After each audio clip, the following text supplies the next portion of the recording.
Comment allons-nous construire les ouvrages de demain?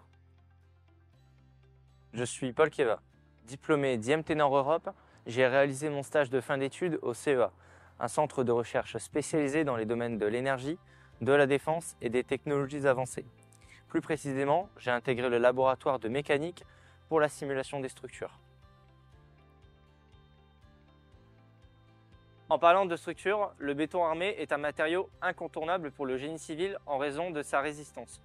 Ses bonnes propriétés, il les doit au ferraillage, qui sont des barres d'acier insérées dans la structure.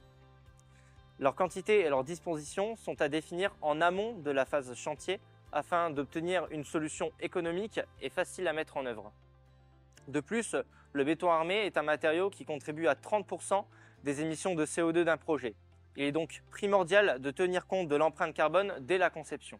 Face à ces enjeux économiques et environnementaux, le CEA souhaite développer une méthode d'optimisation du ferraillage basée sur des outils de simulation et de traitement de données. Mais d'ailleurs, qu'est-ce que l'optimisation? Imaginez que vous devez ranger votre bureau en désordre. Votre but est de trouver la meilleure disposition de chaque élément pour maximiser l'espace et la fonctionnalité de la pièce.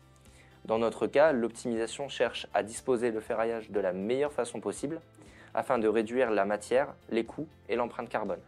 Durant mon stage, j'ai pu réfléchir à une première méthode d'optimisation du ferraillage en l'appliquant sur une structure choisie.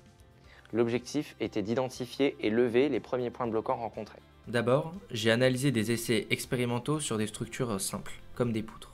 Ensuite, j'ai créé un modèle numérique pour simuler les fissures sous chargement en validant avec des résultats expérimentaux. Afin de déterminer le ferraillage optimal, un programme que j'ai développé explore un grand nombre de configurations d'acier. Il a éliminé celles qui ne sont pas assez résistantes et a déterminé parmi celles restantes la structure la moins coûteuse avec la plus faible empreinte carbone.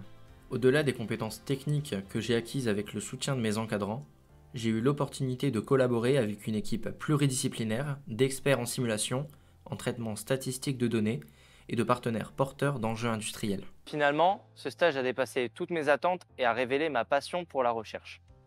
En m'appuyant sur les résultats de mon stage, je suis fier de continuer aujourd'hui à travailler sur ce sujet dans le cadre d'une thèse proposée par le CEA pour contribuer à mon niveau à révolutionner le dimensionnement des structures de demain.